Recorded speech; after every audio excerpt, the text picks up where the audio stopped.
Good evening. Tonight the football world was stunned by the shock news that after only 7 weeks in the job, Brian Clough has been sacked as manager of Leeds United.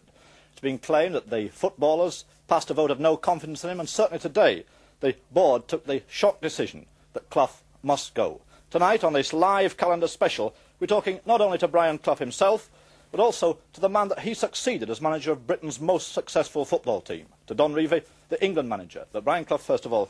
Brian, what's your reaction to being booted out in this fashion? Oh, it's a very sad reaction. Obviously, to be sacked, as you profoundly put it, and the only way you could put it, is a very sad one. It's a very sad one for me personally, and I also believe a very sad one from Leeds Football Club's angle and from the Leeds City. Do you feel that you were given a chance in the job? Well, 7 weeks is hardly a long time to be given a chance in any job. I would hope that Mr. Revie would get a lot longer time in his job. Well, you began with very high hopes. We talked on a programme here only a few weeks back. When did you first realise that it wasn't going to work out? Oh, I didn't realise it at all. I was always convinced, right up until tonight, that it was going to work out. It was inevitable. To replace the best manager on record, or by record, in the Football League, then obviously Leeds had to get somebody that was, you know, slightly special. I don't want to be blasé conceited, but I'm not sure who they could have got to improved on his record. You were the best man for the job, you thought? I believed I was, and obviously the Leeds board did. Well, why didn't it work out? What was the main single thing that went wrong? Results. In 7 weeks, you know, there is not a lot of time to become established. When you've taken over a job of a man that's been there 10, 15 years, and he's been regarded as the kingpin, as the father figure, as the man that made everything tick, then within 7 weeks it is impossible, utterly impossible, to replace that type of thing. If the results had gone a bit better, then obviously it would have been easier.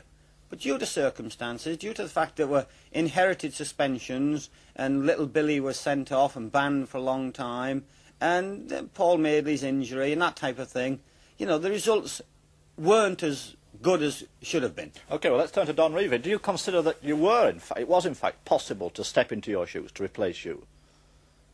Being very, very honest, I think it would be a very difficult job for anybody to do. But I do feel that the players at Leeds United that won the championship last year to possibly go on and do things this year. Well, was Brian Clough the man that you would have picked to succeed you? Austin, don't start jumping the gun. You ask me a question, I'm going to answer it. I think the players were there to do the job. Now, whether after 6 matches they're going to be judged on 6 matches, I don't know. But all I can say is that I was with these players, most of them, for 10, 11 years. I was manager for 13 and a half, and I basically think that they're good enough to win a trophy this season. Last season, we had an awful lot of injuries and suspensions, and we played without 4 and 5 and 6 players right from the very first match. I knew the players. Clough, as he calls me, Revie, didn't know them. And I knew how to handle them and how to juggle them about, and he didn't have time to do that. But the players are there, and they're dedicated professionals, and I had no trouble with them for 13 and a half years. Well, in saying that the team was good enough, you're making an implied criticism of Brian Clough. Do you think Brian Clough was the man for the job? That is entirely Leeds United's director's opinion. What's your personal opinion? My personal opinion, as I stated at the time, before Brian took the job, I won't call him Clough because I wouldn't take him down like that, because I think it's a sad night for anybody to get the sack as a manager in any football, in any job. Nobody likes to see this happening in football at all. I openly stated, before anybody took the job, when I took the England job, that I thought that Johnny Giles was the man for the job. Only because he knew our system, he knew how I worked, he knew how the staff worked, he knew how the players reacted to things. He knew everything, because he travelled all over Europe with us, he played in matches, a great player, a great thinker of the game, and I recommended him to Leeds because... But if I can interrupt there, does that mean that he was going to carry on in the Revie tradition, that he was going to be a manager much as you've been? No, I felt, well, Tottenham must feel that, because they've taken Terry Neal, but he was in an interview for the last 2 or 3 for the job at Tottenham. Now, I've never talked to Bill Nick about him. But Johnny Giles, I felt, he's proved it with Era. He went to Brazil with them and did well. He played in South America, he's done well with the Era team. I only passed a personal opinion. Whether the Leeds United directors wanted to take it or not was entirely up to the Leeds United directors. I could only recommend him for the job. They didn't take him. They went for Brian. So I can't do any more than that. Well, what, in effect, I read in that is that you weren't the right man to step into this legacy that Don Revie had left at Leeds. No, Austin. No. You were totally out of order there. What you take out of that is totally untrue. What I said, that I recommended Johnny Dialf for the job before anybody else was recommended at all. Before anybody's name was mentioned, I recommended Johnny Dialf for Leeds United's job. Well, apart from your own respect for your own abilities, Brian Clough, would you say that you were the right man to step into the kind of legacy Don Revie had left? That's a very difficult question.